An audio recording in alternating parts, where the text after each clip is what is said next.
So do you want to know what I hate? The PlayStation 5 buttons.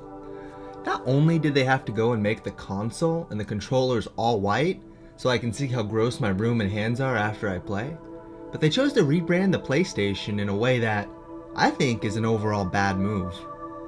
These are the PlayStation DualShocks 1 through 4, and this is the DualShock 5. Look at the buttons on the new one. Can you see it? They're whitewashed. Now, some people may not see this as a big problem, and in reality, it isn't the biggest issue a console could have, but it's an extremely unnecessary one.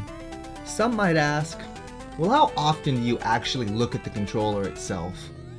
Well, when I was a kid, I had to, and the shapes, accompanied with their colors and the orientation that they're in, has been burned into my memory. I played so much Kingdom Hearts that I know green means triangle and triangle means green.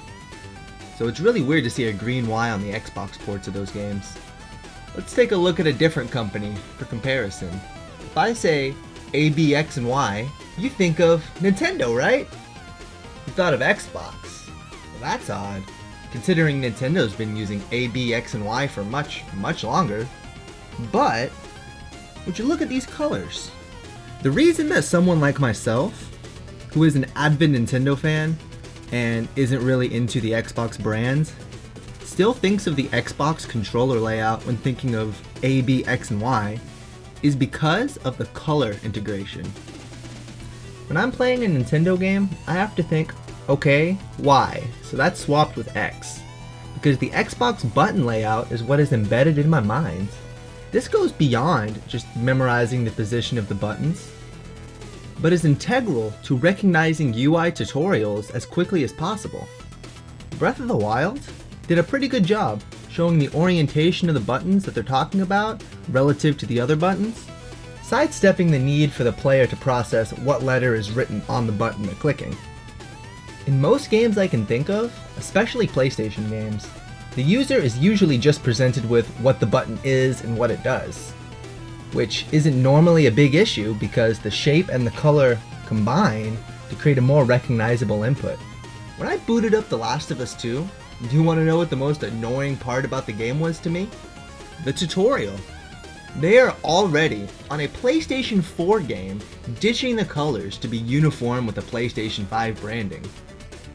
Now yes, I know where the X is, the square is, the triangle, and the circle, but it takes an extra fraction of a second to recognize the shape by itself without being accompanied by a color. You may be thinking, hey, an extra fraction of a second? That's what I'm complaining about? Yes, that is exactly what I'm complaining about. The function of a controller is to disappear. Now what do I mean by that?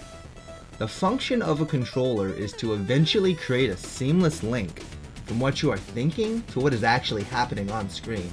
The less that you have to think about the controller in your hands, the more immersive a game becomes.